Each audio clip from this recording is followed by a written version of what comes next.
que é o perigo da liberdade, porque ele pode fugir, porque ele pode colocar em risco a investigação, porque ele pode, como é que fala, ameaçar testemunhas. Não...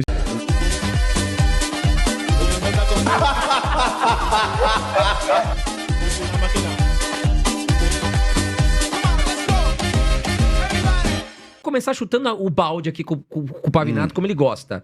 Tiago, sim. Bolsonaro, ex-presidente, vai ser preso ou não vai ser preso? Pois é, bicho. Você devia ter chamado a Márcia Sensitiva, feito uma roda de evidência. É difícil a gente falar sobre esse tema. Em primeiro lugar, porque você tem dois viés de resposta. O primeiro viés da resposta é o viés estritamente jurídico. Pelo viés estritamente jurídico, a resposta seria não. Seria não por quê?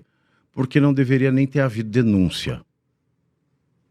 Não por quê? Não porque não deveria nem ter havido inquérito, neste caso específico, do presidente Bolsonaro. Por que eu digo isso?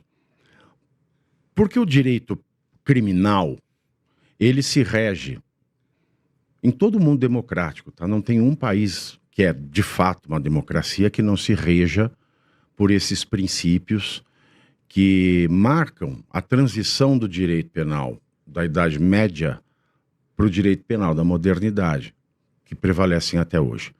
O mais importante deles é o princípio da estrita legalidade. O princípio da legalidade é um princípio básico de todo direito, seja ele civil, administrativo, trabalhista, internacional. Mas o criminal é o da estrita legalidade. E a própria Constituição do Brasil fala isso. Ela fala do princípio da legalidade e, em separado no artigo 5º, que é o que estabelece os direitos e garantias fundamentais, ele fala que o direito criminal se rege pelo princípio da estrita legalidade. O que quer dizer isso? Num caso civil, por exemplo, eu tenho o seguinte artigo. Aquele que causa dano a outro, aquele que prejudica com as suas ações outra pessoa, ele é obrigado a indenizar essa pessoa. Mas ele não fala em qual hipótese. Então, qualquer hipótese da minha vida, se eu injustamente provocar um prejuízo para você, eu posso ser processado e tenho o risco de ser condenado a indenizar essa pessoa. Seja por dano material, por dano moral, por dano estético, que é uma terceira espécie de dano. Por que o dano estético? Porque o dano material é aquele dano que você quantifica em valor. Ah, me quebraram o carro. Quanto vale o conserto do carro ou quanto vale um carro novo? Você tem essa quantificação. Ah, mas me quebraram o carro e o carro foi o presente do meu avô, a pessoa que me criou como pai, e eu nunca vendi esse carro. Então, além do dano material, você tem um dano moral. Ah, eu estava dirigindo o carro quando bateram no carro e eu fiquei com uma deformidade na cara. Bom, você tem o dano material, o dano moral e o teu dano estético. Ah, o dano estético não seria moral? Não, não seria moral, porque você tiraria, né, você diminuiria o preço da sua personalidade. Por exemplo, eu costumo falar o seguinte, eu quebro um Rolex. O Rolex tem um valor, de conserto ou de novo. Eu quebro um Rolex que não tem, é inestimável, não se fabrica mais, não se conserta, tem um dano moral. Agora, se eu quebro o teu rosto, eu vou falar que tem o dano material, são as cirurgias, etc. Ou se não tem cirurgia, ficou só o dano moral. Então, um Rolex vale mais do que a face, né? Que é a identidade, Exato. é a nossa identidade. Então, é um terceiro gênero de dano. Então, o direito civil, ele fala isso. Se eu provoco um dano injusto para você, eu tenho que indenizar. Já o direito penal, não. Isso é o princípio da legalidade. A estrita legalidade só pode ser considerado crime. Qual é que é a diferença do crime de um prejuízo, de um ilícito comum? O crime é aquilo que numa sociedade tem uma algeriza, um asco maior. A sociedade considera um ato como um homicídio algo tão grave, que para isso vai se impor a penalidade mais grave que pode existir para o ser humano. Que não é a morte, mas é a perda da liberdade. Sim. A vida dentro do direito tem um valor menor do que a liberdade. Porque uma vida sem liberdade não merece ser vivida. Então, o bem mais precioso do ser humano para o direito é a liberdade.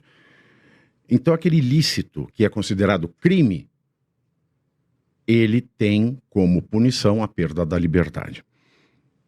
E dentro do direito criminal, portanto, a legalidade tem que ser estrita. Não pode ser, no caso de um ilícito a pessoa vai presa, não. A hipótese ela tem que ser escrita, estrita e prévia. É por isso que a Constituição e o Código Penal diz: não pode existir crime sem uma lei, portanto escrita, anterior aos fatos que se quer discutir se é um crime ou não, e que descreva esses fatos de maneira estrita. Não pode ser uma hipótese aberta. Uhum. E esse é o problema, né, dos artigos aprovados que falam de golpe de Estado e atentado contra o Estado Democrático de Direito. Mas é isso que vale. A lei, ela é estrita, ela descreve os fatos estritamente. Esses fatos têm que estar estritamente descritos antes de você investigar, denunciar e processar e julgar um fato. E ela tem que ser, obviamente, escrita. No caso da lei penal brasileira, nós temos no Código Penal uma opção muito clara do legislador que diz que atos preparatórios não são crime. O direito penal brasileiro, portanto, ele só condena alguém com a mais severa das penas, que é a perda da liberdade, quando a execução é começada. E quando a execução é começada, você tem duas hipóteses. Ou o crime é consumado, eu vou matar alguém. Eu pego o meu revólver, saio andando, aponto, atiro e mato. Crime consumado. Vou matar alguém, saio andando, pego o revólver, atiro, outra pessoa bate na minha mão, o revólver cai, eu sou preso. Eu respondo por crime tentado, porque eu iniciei a execução. Agora, existem outras hipóteses também, né? Que é o crime doloso, eu tenho a intenção de matar você, ou o culposo. Eu sou aquele tipo de imbecil que, por exemplo, quando o meu time ganha, eu fico dando tiro pro alto, e uma bala perdida mata alguém. Eu vou responder pelo crime culposo. Agora, a tentativa é o começo da execução. E o ato preparatório está sendo confundido no Brasil com tentativa, o que não pode ser. Por exemplo, eu tenho a intenção de matar alguém. Eu vou a uma loja comprar uma arma. Uma loja não, que no Brasil é ilegal. Eu vou num traficante de armas e compro um revólver. Guardo este revólver, comento com alguém do meu círculo íntimo, eu comprei este revólver para matar alguém. Só que eu nunca peguei esse revólver, coloquei na cintura e fui até essa pessoa. Isso não é tentativa, é ato preparatório. O que se está tentando fazer no Brasil hoje, via STF, o que é uma vergonha, é dizer que o ato preparatório é a mera cogitação. Não. A mera cogitação não é nada. Ninguém pode ser preso por cogitar as coisas. Sim. Ninguém pode ser preso por cogitar. Não está na lei. As coisas. Não está na lei, exato. E se eu cogito, é o início do ato preparatório e não da tentativa. E se eu vou comprar elementos, o máximo de crime que eu cometi, se eu não tentei matar essa pessoa, e portanto nem consegui, portanto não vou responder nem pelo crime tentado, nem pelo consumado, quando eu cogito, eu começo um ato preparatório, mas ainda não é o ato preparatório. Eu fui ao traficante de arma, comprei uma arma, falei que cogitava matar, mas não tentei não nada. O único crime que pode existir aí é receptação e porte e posse ilegal de arma. Mas não de homicídio. Sim. No caso do presidente Bolsonaro, portanto, os erros são muito anterior. Nós temos, desculpem, o Mauro Cid, que é preso por falsificação de cartão de vacinação, e ele fica preso preventivamente, embora existam provas robustas de que ele tenha falsificado cartão de vacinação, ele, o Mauro Cid, não o presidente Bolsonaro, essa prisão dele, preventiva, não tem sentido nenhum, porque a materialidade toda já está comprovada, não tem como ele impedir o resultado da investigação, porque já caiu tudo pronto esse caso, para o STF, não tem como ele delinquir mais, não tem como ele falsificar outros cartões de vacinação, até porque ele não está no poder. Ele tem o passaporte apreendido, pode usar uma tornozeleira eletrônica, não tem como ele fugir. Portanto, não existem razões para ele estar preso, mas mantiveram a prisão preventiva do Mauro Cid sem os requisitos legais, que é o perigo da liberdade, porque ele pode fugir, porque ele pode colocar em risco a investigação, porque ele pode, como é que fala, ameaçar testemunhas. Não existia isso. E a materialidade de que ele possa ter cometido o crime. Só tinha esse requisito, mas são necessários dois. Ele ficou preso única e exclusivamente para ficar indo reiteradamente à Polícia Federal para delatar alguma coisa, que coisa, qualquer coisa, alguma coisa contra o Bolsonaro. Existia uma vítima pré-estabelecida. Uhum.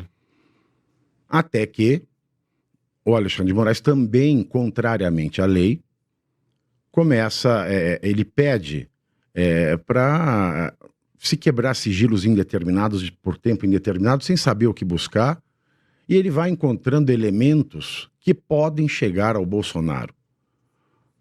Que podem chegar ao Bolsonaro no caso de golpe de Estado, não no caso de vacinação. Mas ele desrespeita essa orientação, essa obrigação legal de se manter estrito ao fato que está sendo investigado, e ele vai achando coisas outras. Isso é chamado Fish Expedition. Então ele vê uma mensagem do Cid com uma outra pessoa que falam do Bolsonaro em um outro caso, ele manda quebrar o sigilo dessa outra pessoa para investigar esse outro caso e não mais aquele caso que ele estava investigando. É uma loucura, isso é proibido. Existe uma proibição legal, existe a proibição da própria jurisprudência do próprio STF contra o Fish Expedition. E existe, é claro, a proibição da doutrina. Bom, dentro desse arcabouço, a partir dessas provas ilegais, começa a se investigar o crime de golpe de Estado encabeçado, liderado pelo Jair Bolsonaro. Ora, com base em quê? Se não tinha nenhuma, não tem como, não tem a denúncia, não tem uma prova sequer contra o Bolsonaro. A denúncia podia ser escrita pelo primo de vocês, pelo Léo Dias. Porque é uma peça de fofoca. É uma peça de fofoca. Não, ele disse que não disse, e contraditória, porque ele diz que o presidente não sabia nada disso, e depois tem aquela audiência vergonhosa em que ele é coagido pelo Alexandre de Moraes. Isso em qualquer lugar do mundo, numa democracia menos séria, o Alexandre de Moraes já tinha ido preso por constranger uma pessoa que celebrou um acordo de colaboração premiado e que, pelas contrariedades, não cumpriu o acordo de colaboração premiada. Até quando ele faz vazar aquele áudio dele dizendo que ele foi obrigado a dizer um texto que a Polícia Federal já tinha pronto, isso, pelo contrato da colaboração premiada e pela lei da colaboração premiada, ela deveria ser extinta, ela não poderia ser requentada para virar uma denúncia. Então, houve pesca probatória, houve desvio de finalidade, houve tortura, segundo a jurisprudência do próprio STF, de que uma pessoa presa apenas para delatar é um caso de tortura, e para usar as palavras do Gilmar Mendes, é uma vergonha para o judiciário porque é coisa de pervertidos. Então, Alexandre de Moraes é um pervertido de acordo com a conceituação do Gilmar Mendes. E você aí já está preparado para ter todos os argumentos para dizer que Marx não foi um cara legal, para dizer que o comunismo não é um lugar para diversidade, para desmontar essa grande fake news histórica da esquerda, que é repetida por nossos professores de história, de geografia, de sociologia, que é repetida nas universidades, que é repetida nos livros. Está preparado para dizer por que Marx não era um cara legal e por que todo marxista raiz também não é, e porque o comunismo é terrível. Você já leu nos Anais de Marx? Pois é, aqui nesse livro você vai encontrar tudo o que você precisa saber para responder aquele sabichão que diz que Marx é um cara legal, pois não é. Leia agora, nos Anais de Marx, a trolha do comunismo transviado para encaçapar idiotes. À venda em todas as livrarias do Brasil, pelo site ou nas lojas físicas. Não deixe de ler.